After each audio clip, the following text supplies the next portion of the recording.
What do you do when your own family treats your home like a free hotel? They eat your food, dodge the bill at dinner, and even try to pack up your groceries to take home. For years, I bit my tongue. But when my cousin tried to push me one last time, my fiancé gave her the answer she deserved, and trust me, it was brutal. If you've ever had someone take advantage of your kindness, you'll feel this story in your bones. Hit that like button, subscribe, and let's get into one of the most satisfying family revenge stories you'll hear today. I live in London, and for as long as I can remember, my family, specifically my cousins, have treated my apartment like it's some kind of free Airbnb. At first, I told myself, it's family, what's the harm? But over time, it became clear. This wasn't family. This was exploitation. Whenever they visited London, they expected my apartment. No questions asked. No offered pay. No real gratitude. Just entitlement. Back when I was single, it was easier to avoid confrontation. I'd simply grab a bag and stay at my boyfriend's place while they borrowed my apartment. I told myself it wasn't a big deal. After all, I enjoyed being with him. But my boyfriend, now fiancé, saw it differently. He told me plainly, they're taking advantage of you. You deserve boundaries. And he was right. The last straw visit, the last time I gave in, my cousin came with her 15-year-old son. From the very first night, the warning signs were there. I ordered takeout, paid out of my own pocket, and when it arrived, there wasn't even a thank you. Not from her, not from her son. The next day, I discovered half the leftovers were already gone. When I ate the other half, my cousin shot me a look so sharp it could have cut glass. She leaned in and hissed, I was planning to have that for lunch. As if my own food, bought with my own money, somehow belonged to her. But it didn't end there. On their final night, we all went out to dinner. The bill came. I thought, maybe, just maybe, my cousin would pick it up as a thank you for letting them stay.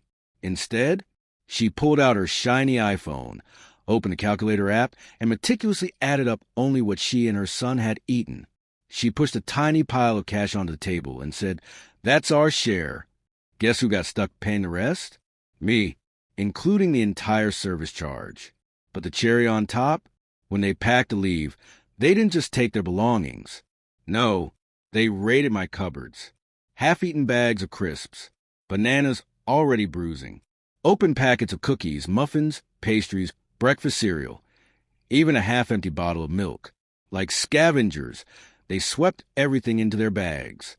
My home didn't just feel used. It felt violated.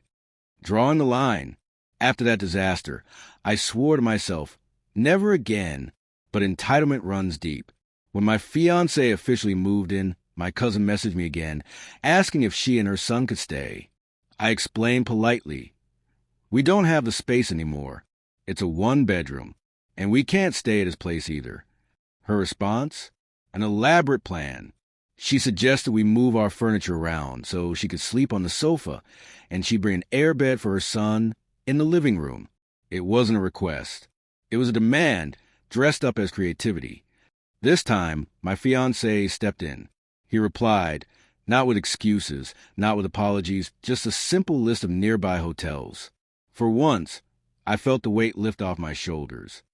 A few weeks later, my sister had her own crisis.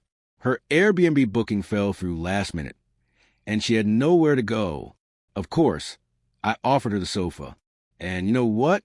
She was an absolute delight.